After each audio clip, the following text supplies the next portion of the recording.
is a true quick and dirty test. Got my MacBook over here, MacBook Pro. I'm pushing my luck on top of snow. I've got the bag that it came in. And we've got some sun. We're going to take a look at the amperage here and see how it's working. But we're looking at 14.2 volts there. 1.2 amps draw. Now this...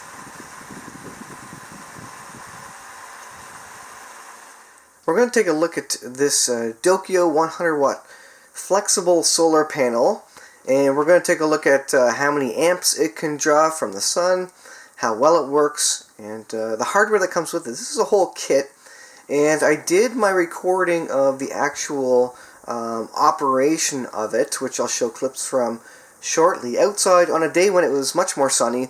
It is now raining outside and it is night, so I've got a light in here. This is my off-grid Airstream camper, and I did get this panel from DOKIO to have a look at, to test, to try out.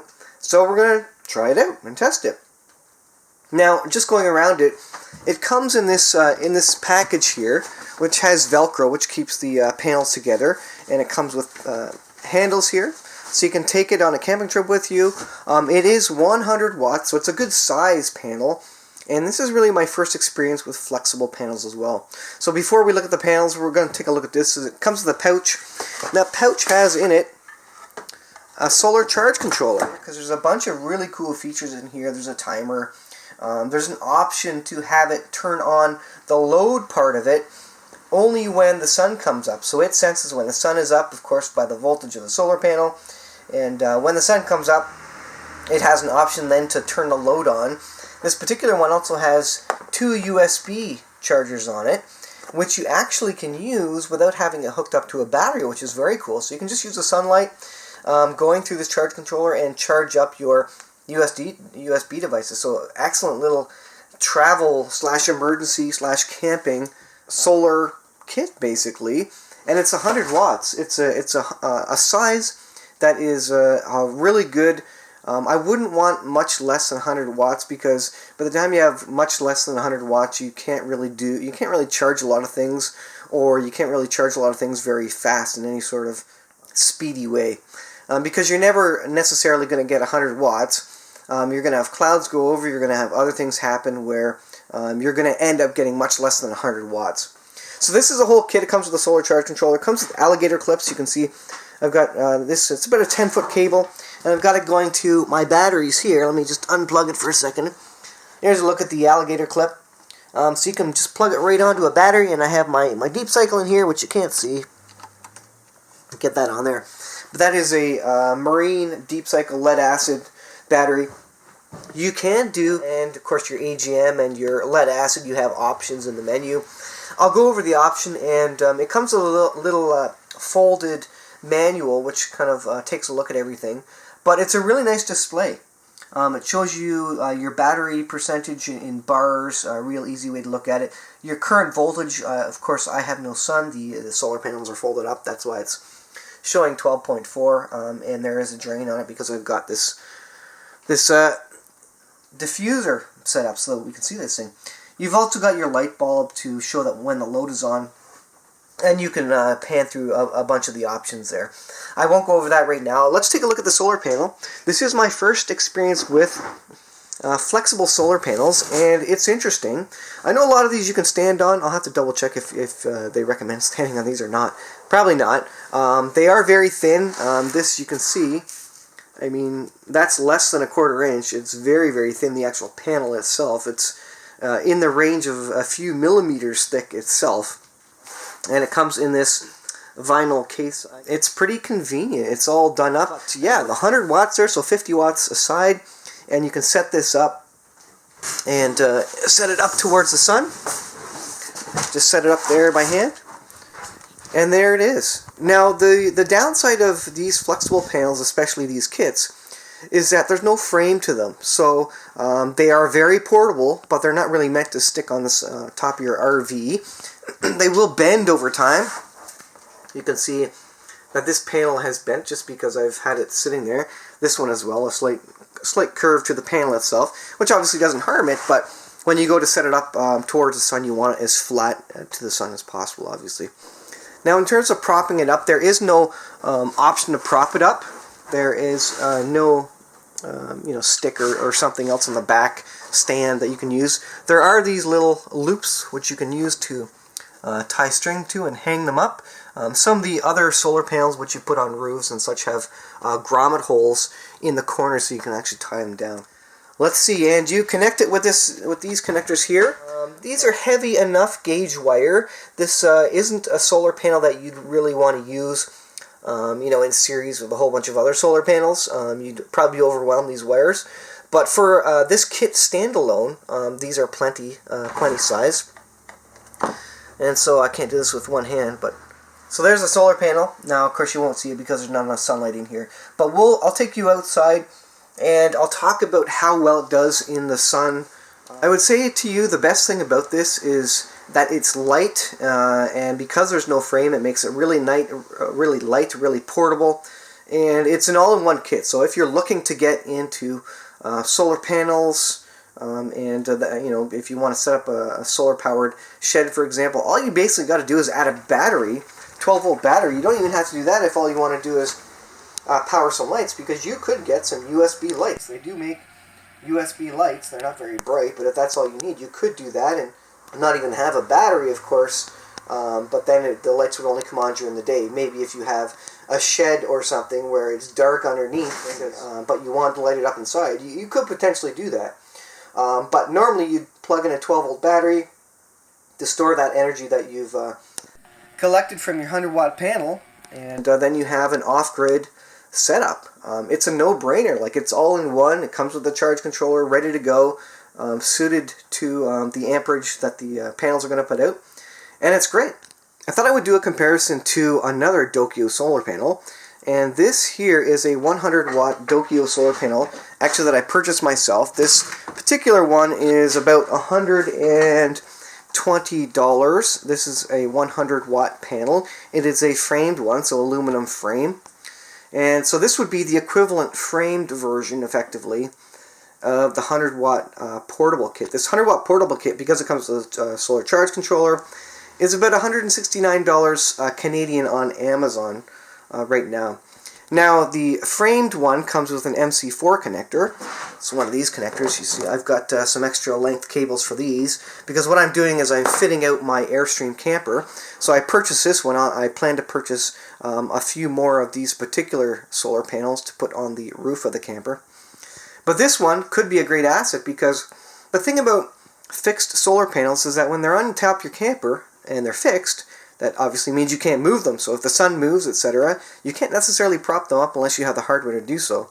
So having a solar panel like this, where you could maybe drag outside your camper and move it into the sun, where the sunspots are, if there's tree coverage overhead, then you can move this out and still get a good number of amps out of it.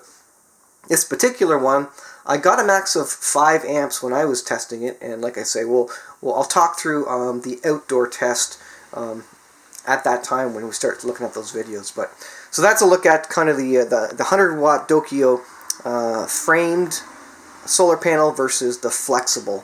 Now, in terms of the make of this, I don't know if these are based. I don't think this is based on the flexible panel at all. This is a more hard panel. I do have older panels that have glass over top. This particular one doesn't. But of course, this has just a kind of a matte glaze or protective coating on it. One thing I will say is that it's called semi-flexible, and I'll just kind of flex the corner of it like that. What was happening before was when I was flexing, because when you're picking this thing up to get it in the sun, obviously you're going to pick it from the top, and you're kind of going to flex the top of it to get the bottom end to flip out so you can angle it. But what I was hearing was some cracking, and I don't know what that's from. I hope that's not anything related to the actual silicone or the solar panels themselves. Maybe it's just the backing plastic of this. But I did hear that would be my only complaint about it. I don't know if that was doing damage to the panel or not, because because it's so light and floppy, you feel like you just want to pick this up and kind of bend it to kick out the bottom to get the angle correct. But that was the only thing I noticed with that. Otherwise, it seemed good. I myself do prefer the solid panels for my particular application, but certainly if you're looking for something that is movable, portable, obviously, then this would work well for you. And I'll put the link to this particular one on Amazon in the description.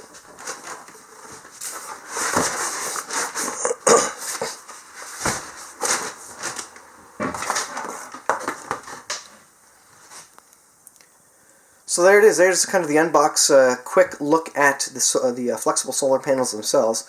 Let's go outside and we'll talk about the performance of this unit. The setup I went with outside was to have this kit along with a very basic lawn and garden battery and my MacBook Pro, I'm protected from the snow a little bit, plugged into it. Now I was having trouble with draw because the battery voltage was showing quite high, so it wasn't accepting as much power from the sun as I would like. Now remember, this is just a PWM controller, pulse width modulation, so you're not going to get as much percentage of solar out of it as you would an MPPT, but it's a decent kit if all you need to do is have a little shed lit up and charging a single battery or something. It's perfect for your little project that you want to set up, and then you can move onwards to bigger and better solar charge controllers. But for this kit, you don't need anything more than what comes with it for a basic setup.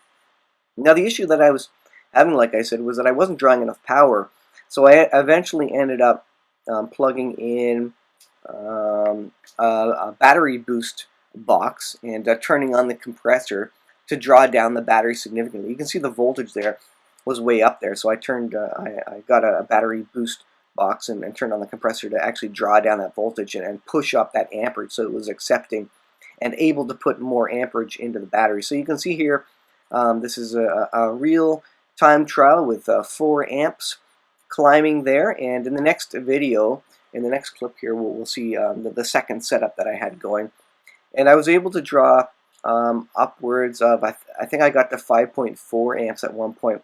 This is rated for a perfect optimum operating current of 6.1 amps, and that is kind of in optimal sunlight, summer sunlight, no shadows, perfect situation.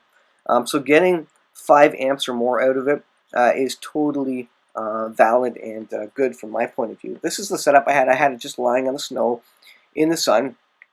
In this case, it wasn't directly pointed at the sun. I got my maximum 5 amps when I was kind of propping it up.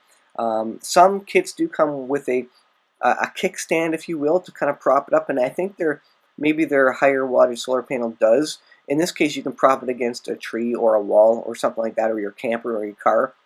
So here you can see the amps coming in, and so I was getting a very much a decent amperage coming in from it once I did get it propped up. I had it propped up against my legs, basically. So you'd want to stick a box behind it or something, especially in the winter, for maximum solar output. But yeah, it worked quite well, and as soon as I got a drawdown on that battery, you can see the voltage there, 12.6, 12.4. That's really when it started pumping in the amperage.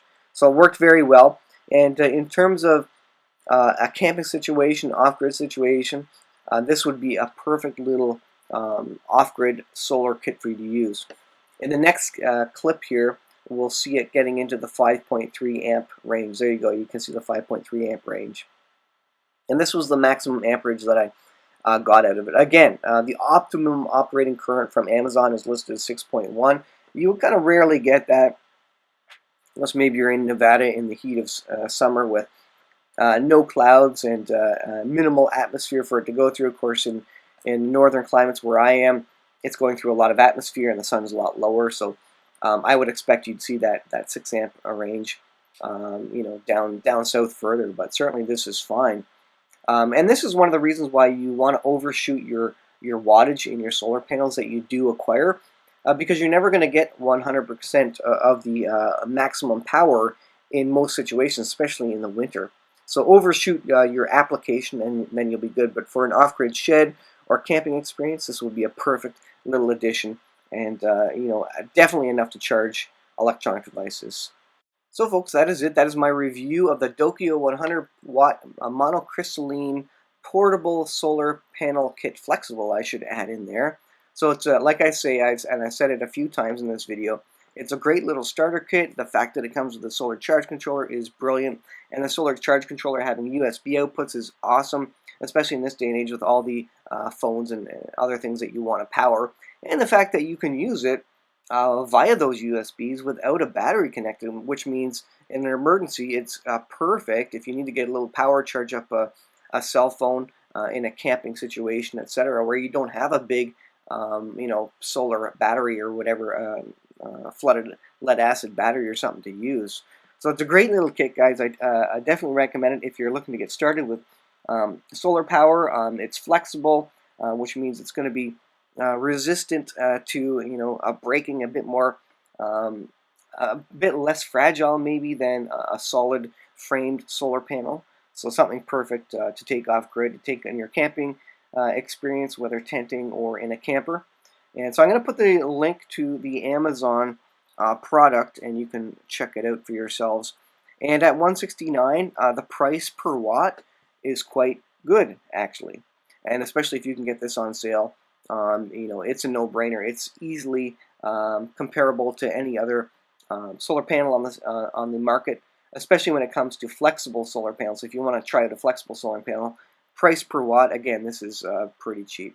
So thanks for watching, guys. I'll leave it there, and we'll see you guys in the next video.